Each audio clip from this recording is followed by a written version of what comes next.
They say silence is golden, but they never tell you how loud it can get when you're alone in a 6-bedroom house with no one to talk to. That night, I stood barefoot in our dimly lit kitchen, staring into a half-empty glass of wine, swirling it slowly like I was waiting for it to tell me something. My husband, Daniel, had left for another business trip in Chicago. He was always flying somewhere, shaking hands, making deals, living a life that barely had room for me anymore. And while he flew first class, stayed in fancy hotels, and met with people who wore watches worth more than my car, I stayed back home, playing wife to an empty bed. I guess that's where it all started. Not with lust, not even with attraction, but with neglect. Daniel used to be attentive. Flowers for no reason, kisses on my forehead, random texts in the middle of the day just to say he missed me. But lately, all I got was a generic love you before takeoff and maybe a 1-minute call before bed if he wasn't too tired. I was starving. Not for sex, but for presence. So when I say what happened next wasn't planned, I mean it. I didn't wake up one morning and think, hey, I'm going to destroy my marriage today. But loneliness makes you reckless. It makes you do things you swore you never would. And his name was Brian. Brian had worked for us for a little over a year. He was polite, quiet, early to everything. He always opened the car door for me with that same unreadable expression, those deep-set hazel eyes barely making contact, and that faint smell of cedarwood that lingered in the back seat even after he left. I never really noticed him until I did. One night, about 4 days after Daniel left, I had a dinner to attend at my friend's house uptown. I could have driven myself, but I didn't feel like arriving alone and looking pitiful. So I called Brian. He pulled up in Daniel's black Escalade like he always did. Smooth, silent, perfect. I slid into the back seat, and he glanced at me in the rearview mirror. "Good evening, ma'am." I smiled. "Evening, Brian. You don't have to call me ma'am. Jenna's fine." He gave a slight nod, his hands gripping the steering wheel. "Yes, ma, Jenna." The way he said my name, it sounded like it meant something. The ride was quiet at first, just the low hum of tires against pavement.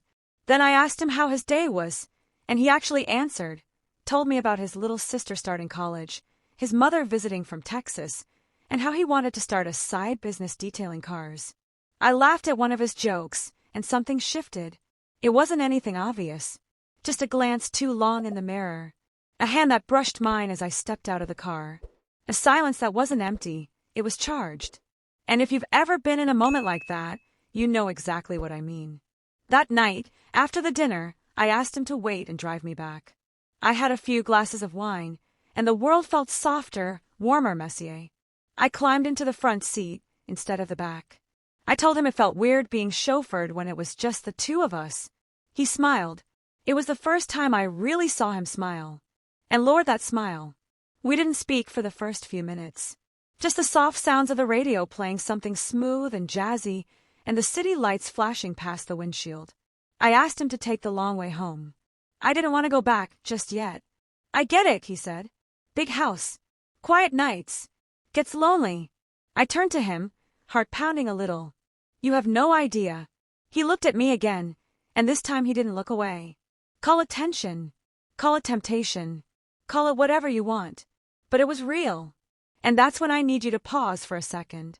If you're still listening to my story, and you've ever felt like someone saw you when your own partner didn't, like and subscribe. There's more of this journey I'm about to share. And trust me, it only gets messier from here. The days that followed blurred together like watercolors. Every morning, I pretend to be the good wife, brushing my hair, cleaning the house, texting Daniel sweet, "I miss you" messages while sipping coffee in a robe that hadn't been touched in weeks. But every evening, I was thinking about Brian. About how he looked at me like I mattered. Like I was something more than just Mrs. Walters, the quiet housewife. A few days later, I asked him to take me to the mall. Not because I needed anything, but because I needed to see him again. He wore a navy polo shirt that hugged his arms in ways I shouldn't have been noticing. But I noticed everything. The veins on his hands as he gripped the wheel, the curve of his jaw when he smiled, the way his cologne mixed with the leather seats. It was intoxicating. On the way home, I invited him inside for a drink. He hesitated. "You sure, Jenna? I'm not asking for anything. Just company," I said, but I think we both knew I was lying. We sat in the living room, 2 feet apart, sipping whiskey like we were trying to build courage one swallow at a time. We talked, really talked, about our lives, our regrets, our dreams. He told me he always thought I looked sad, that it wasn't his place to ask, but he noticed. And then, I kissed him. It wasn't rushed or desperate. It was slow, deliberate, a spark finally lighting a flame that had been flickering for days. He kissed me back. And just like that, the line was crossed. I'll stop here for now.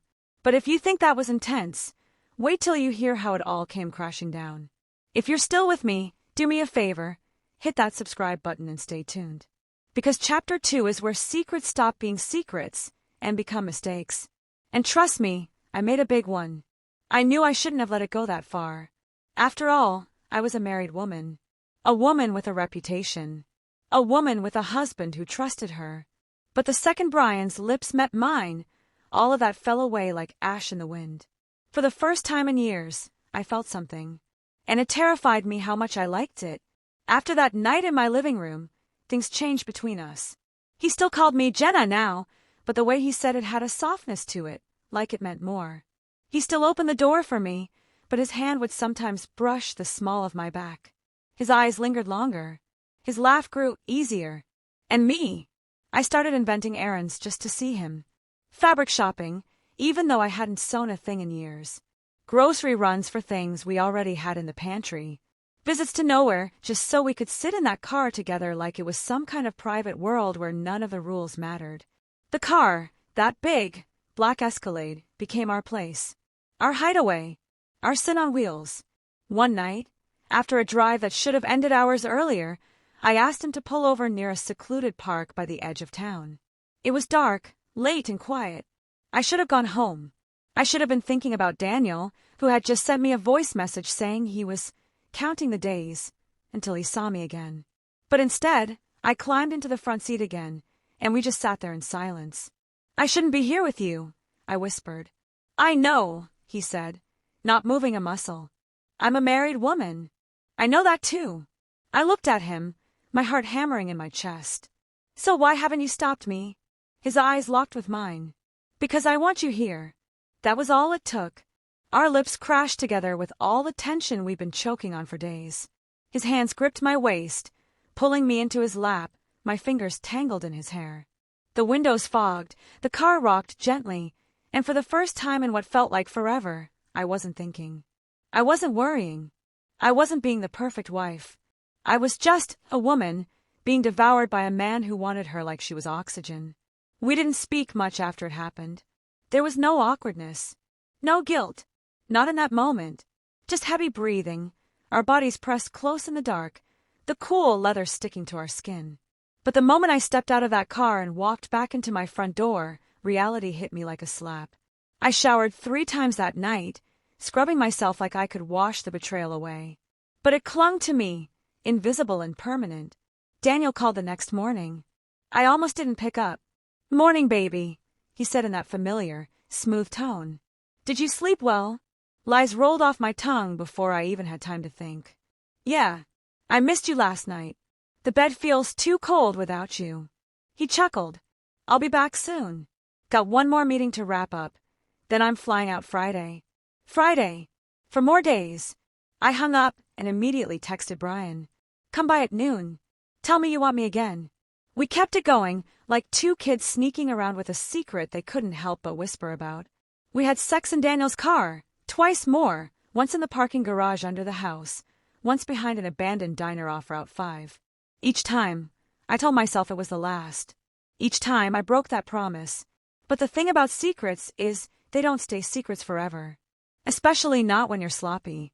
I started getting careless, letting Brian linger too long in the driveway, leaving lipstick in the car cup holder. Once, I even forgot to close out of our chat on the iPad. If Daniel had opened it, the entire illusion would have crumbled right there. It was like I was trying to get caught without realizing it.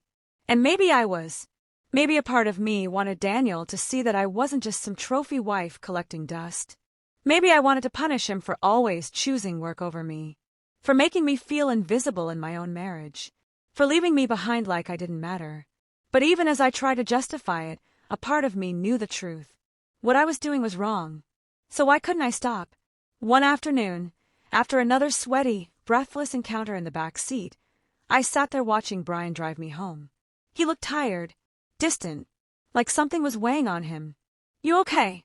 I asked, adjusting my blouse. He nodded, but his jaw was tight. "Jenna, how long do you think we can keep doing this?" I didn't answer right away.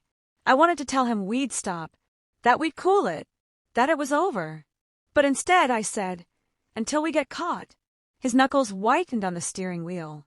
"You say that like it doesn't scare you." "It does scare me, but it excites me too." The words hung in the air like smoke. He didn't say anything after that.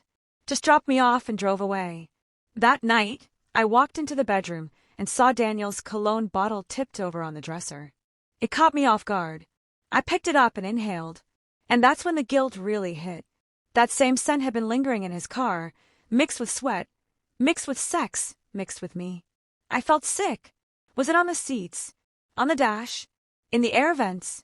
Was it obvious? And then something worse dawned on me. What if Daniel noticed? I tried to push the thought out of my head, but my heart wouldn't stop racing. I tossed and turned in bed that night, haunted by the echoes of what we'd done. Before I end this chapter, let me just say this. If you're still with me, still listening to this twisted, tangled mess, hit that like button and subscribe. Because things are about to explode. Secrets don't stay secrets forever. And Karma, she's got perfect timing. It was supposed to be just one more time. One more drive. One more kiss. One more night in the backseat of Daniel's Escalade where I could pretend, just for a moment, that I wasn't married, that I wasn't slowly tearing my life apart with every whispered, "I need you," in a car that didn't belong to either of us. But life doesn't play by your rules when you're playing dirty.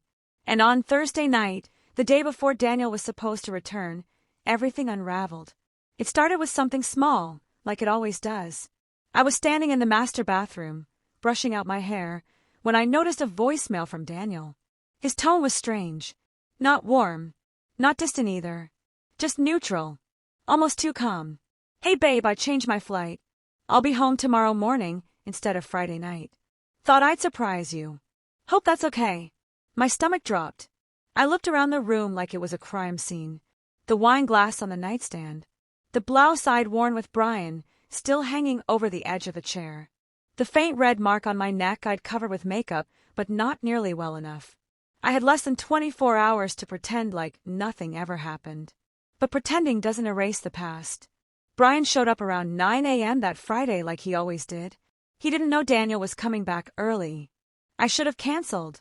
I almost did. But I didn't. Instead, I climbed into that Escalade one last time. We drove to the outskirts of town, to that same parking lot behind the old diner where no one ever came around. The windows fogged, the engine idled, and we made love like it was the last time we ever would. Because, deep down, maybe we both knew it was. I kissed him slower that morning, held him longer, let my head rest against his chest while he whispered that he wished we'd met before I got married. I didn't answer, because if I did, I'd have to admit I'd wish that too. By the time I got back home, Daniel's car was already in the driveway.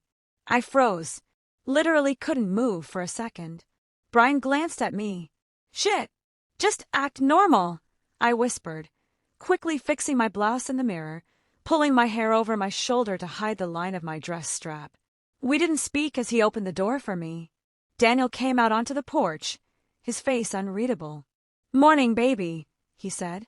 I forced a smile. "You're early." "Yeah, wanted to surprise you." He looked over my shoulder at Brian and gave him a small nod. "Thanks, man." Brian tipped his head and got back in the car. I didn't dare look at him as he drove away. Daniel wrapped his arms around me and kissed my cheek. "You smell good." I nearly gagged. That afternoon, he asked if I wanted to run errands with him. "Just to spend some time together," he said. It sounded sweet, but I should have known something was off when he insisted he drive. "I've been away too long," he said. "I miss being behind the wheel." I nodded, trying to stay calm. He opened the passenger door for me, smiling. "Ladies first." I climbed in, and that's when I smelled it. The cologne. Not Daniel's. Brian's. It was still in the air, faint but distinct. Cedarwood and heat. I swallowed hard and looked straight ahead as he started the car. The drive was quiet. Too quiet. He didn't ask about the house. Didn't talk about his trip. Didn't tell me about the meetings he always bragged about. Instead, he drove straight through the city, took the freeway, and merged onto a rural road I didn't recognize. "Where are we going?" I asked, trying to keep my voice light. He didn't answer right away. His fingers tapped the steering wheel slowly. Then he said, "Do you know what I did on the plane ride home?" I shook my head. I watched footage. From the car. My heart stopped. The Escalade has dash cams, Jenna. You know that, right? They record everything. Front, rear. And he turned to look at me. Inside. I felt the blood drain from my face. He pulled over to the side of the road and parked. Turned off the engine. Then he reached into the glove compartment and pulled out a tablet. "I thought I was going crazy," he said. "Thought maybe the driver was just careless. Maybe it was just a smudge. A handprint. A perfume scent. But then I watched." He tapped the screen. And there I was. On camera. In his car. On top of his driver. "I gave you everything," he said, voice low and trembling. "The house. The cars. The freedom. And this is what you do while I'm busting my ass to give us a better life." I couldn't breathe. "Daniel, He slammed the tablet onto the dashboard. Don't insult my intelligence." He didn't scream. That was the worst part. He was calm. Too calm. That kind of dangerous calm that comes right before everything explodes. I tried to cry. Tried to make excuses. I said I was lonely. That he was gone too often. That I didn't plan for it to happen. He stared out the windshield like I wasn't even there. Then he said something I'll never forget. "You didn't just cheat on me. You used me. You used my car, my employee, my money. You turned everything I gave you into a weapon." I covered my mouth with both hands, ashamed. Speechless. That's when he handed me a folder from the back seat. It was thick. Inside were printed photos, screenshots, bank statements, a copy of our prenup. "This marriage is done," he said coldly. "And trust me, you won't be walking away with a damn thing." I didn't try to fight. How could I? He drove me back in silence. The car smelled like Brian and betrayal. When we pulled into the driveway, he didn't say goodbye. Didn't look back. Just drove off. Later that night, I got a text from Brian. He fired me. "I'm sorry." I stared at the screen until my eyes burned. I never responded. Because what could I say? We broke something we could never fix. If you're still listening, still following this story, here's what I want you to do. Like and subscribe. Because if you've ever made one mistake that ruined everything, you're not alone. But it gets worse before it gets better. I used to believe regret came all at once, like a punch in the gut or a slap to the face. But it doesn't. Regret creeps in slowly, like fog through an open window. You don't even realize it's taken over until you're choking on it. After Daniel kicked me out, I moved into a small 2-bedroom condo on the other side of town. No fancy neighborhood. No private chef. No marble countertops. No driver.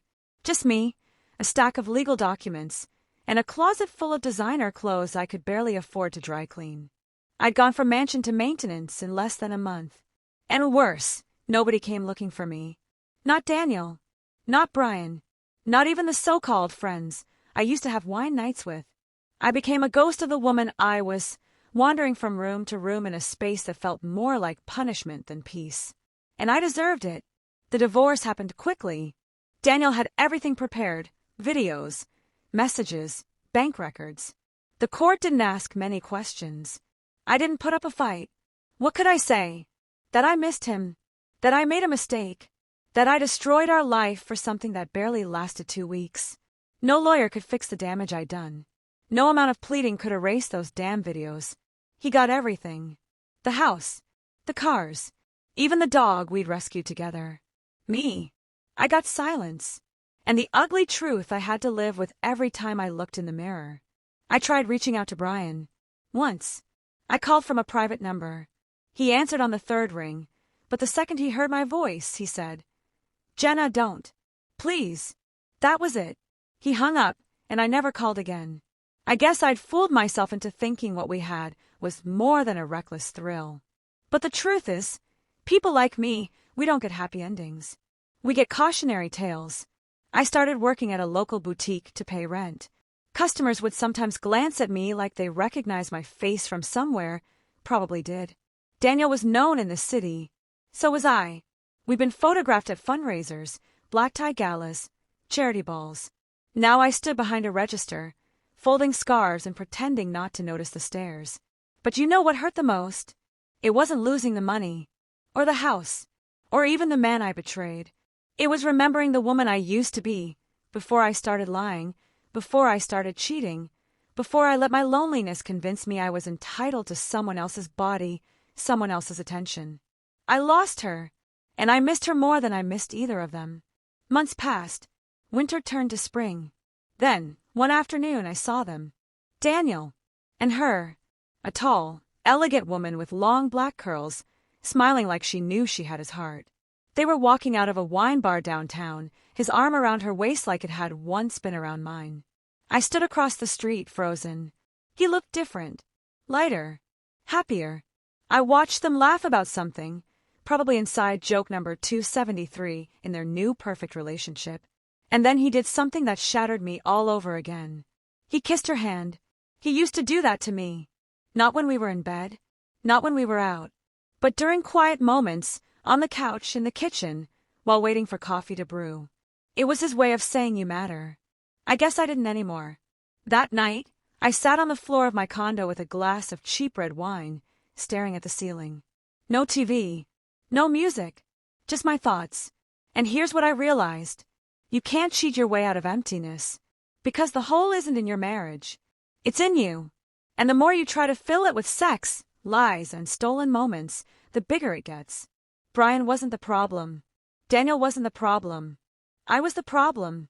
To anyone listening right now who thinks they're the exception, who thinks they can dip a toe into betrayal and walk away clean, I'm telling you now, you won't. It will cost you. Maybe not today.